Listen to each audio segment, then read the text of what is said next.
60 वर्ष पूर्ण झालेली आहेत. गेली जवळपास 12-13 वर्ष मी तुमची नेतृत्वाची जबाबदारी सांभाळतोय.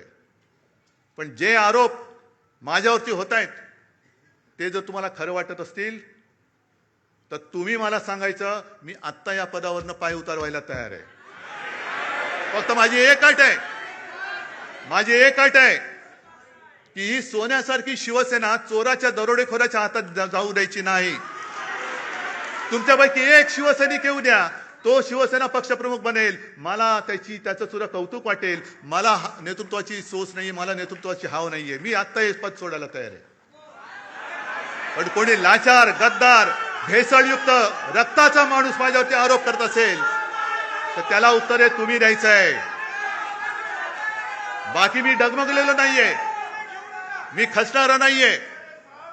अनेक संकट आली, अनेक वादळं आली, मी पळणारा नाहीये. मी पहाडासारखा उभा राहीन, जबाबदारी स्वीकारेन. पण तुमच्या मनात जोपर्यंत विश्वास आहे तोपर्यंत आणि तोपर्यंतच हे मी करेन.